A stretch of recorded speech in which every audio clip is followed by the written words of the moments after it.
Your man out of Japan, Jay Contra here, and today we are going to talk about Mandarake, one of perhaps the most infamous shops in Japan. We're going to talk about what it is, where you can find it, what kind of games you're going to find there, the condition of those games, prices, atmosphere, and your overall experience of what you can expect when you are able to go to Mandarake. If you've had the chance to go to Mandarake in Akihabara, you'll see this black monolith of a building that's 7 or 8 stories tall, and when you go inside, you'll see rows of games encased in plastic. You'll see showcases that have games that cost anywhere, especially with Neo Geo games. Some of these games can be $5,000, $6,000. You'll see all of these things and you will just be shocked. Scared. You won't know what to do because everything will be in Japanese. You will find some signs that are in English that will tell you what the labels are saying. But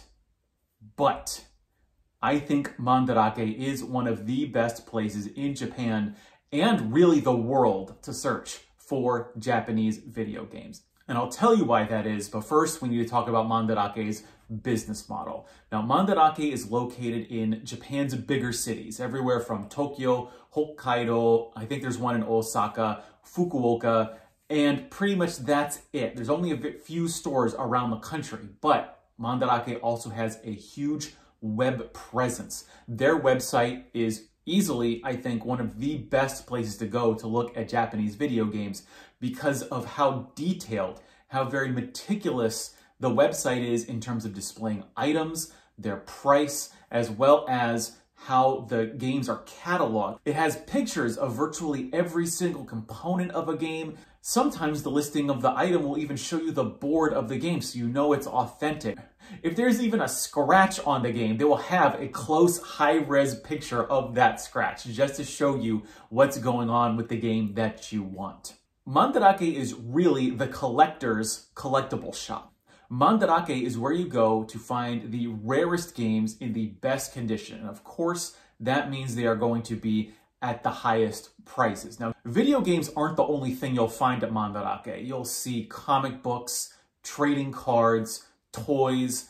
Virtually everything that is collectible is available at Mandarake. It's more, I'd like to think of it as a department store for otaku. It's always worth going to, even just for things that are not video game related. Mandarake is home to some of the rarest of the rare games. We're talking showcases that have items that are not for sale, that could be worth tens of thousands of dollars because they're games that were either neither sold to the public or are just impossible to find. You will also find uncommon and common games at Mandarake, but you won't find them to be overstocking the shelves. You will find just 1 or 2 of a particular title alongside many other games for similar systems. We're talking games from the Famicom to games from the present day. Mandarake also has quite a selection of modern games as well, though not so many as the older systems. Condition is really what I think sets Mandarake apart from other stores. While it does have the traditional A to C grading system, the graders at Mandarake are very particular about what constitutes an A top grade. If a game has so much as a microscopic scratch that you can only see with a jeweler's loupe, that's going to be a B grade. An A grade at Mandarake means that it might as well have not even been touched by human hands. If there is a bend or a fold on the manual for a game, boom, B, maybe even a C grade, depending on what's exactly wrong with the game in particular. Sometimes you'll find games that have obies with them, and the obi, if the obi just has a small microscopic piece of edgeware, boom, it is automatically marked down in terms of price. And so when we talk about price at Mandarake, you will be amazed, you will be flabbergasted, you will be perhaps even put off by some of the prices that you will see at Mandarake simply because they will be so high. We're talking about if a game is in A grade condition, you will find that game at Mandarake for 2 or even 3 times the price, what you might see at an establishment like Surugaya or Book Off. But the real key to shopping at Mandarake is finding the games that are seen as in low or poor condition. Because if you can find a game that is B, or especially if it's a C grade, that's where you're going to be able to save a lot of money, because I will say here, in my experience, that a Mandarake C grade, the lowest condition of a game that they will sell. And I'm sure they are actually shown a lot of games by people trading in their games that they will not take and will not sell, because they are that honed in on condition. They prize condition so highly that they will actually turn away games because they don't see them as sellable, because maybe the label's faded, or there might be some browning on a particular, like a white label on the back of a Famicom game. That is how much of a stickler Mandarake can be for the condition. But I believe that C-grade Mandarake games will be in better condition than the average game that you'll find at Super Potato or Surugaya or Hard Off, but they will be at significantly reduced prices. I believe that actually the cartridge games at Surugaya, so Surugaya, while yes, their ideal game is something that is complete in box, they do have a wide variety of cartridge games, and rare cartridges you buy at Surugaya will be hundreds of dollars less than what you'll see elsewhere. I'm talking Famicom games that would normally be $200. Say, for example, Little Samson in Japanese is worth anywhere from $200 to $300 in cartridge form, if it's in good condition.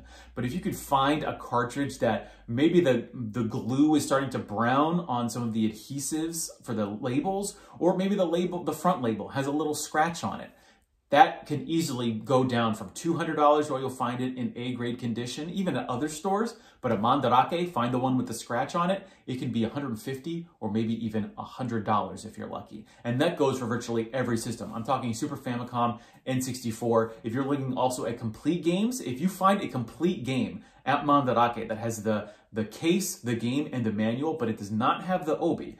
Remember, CD games in Japan, for example, the PC Engine CD, the Dreamcast, the PlayStation 1, Sega Saturn, those games usually came with an obi, which is a little spine cover that goes on the edge of the case. At Mandarake, a fully priced game will include the obi, but for rare games, that obi, if it does not have the obi, that item can be anywhere from $5 for a common game, or it can be worth $50 or $100 for an extremely expensive game. So if you can find that game at Mandarake without the obi, you're going to be talking steep discounts for a game that might be more expensive elsewhere. Now, that is not always the case. Something I will always tell people watching my channel is that what you're looking for is always cheaper somewhere else. And that is especially true at Mandarake. But if you know the price of a game in Japan, if you visited Hard Off, if you visited Akihabara and the other stores there, you can sometimes find games at Mandarake that are significantly cheaper, especially at the C grade,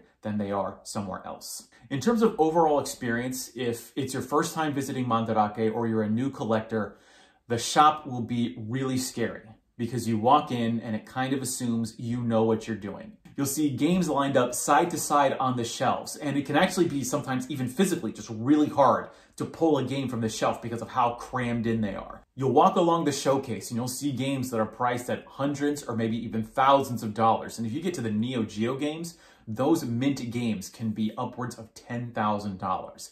So it can be really eye-popping when you're looking at all of these games for virtually every system.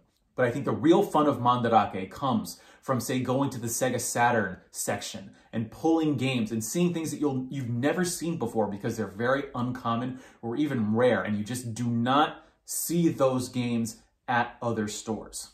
An unfortunate thing about Mandarake is that even though they actually have quite a big English web presence, and they actually apparently do ship things outside of Japan quite frequently, when you visit Mandarake in Japan, there's actually not a lot of English support available. I know the shops in, say, Shibuya and Akihabara are hiring foreign staff members who usually tend to be study abroad students who do speak English and can support you, but I don't think I've ever actually seen a foreign person working at Mandarake in the game section.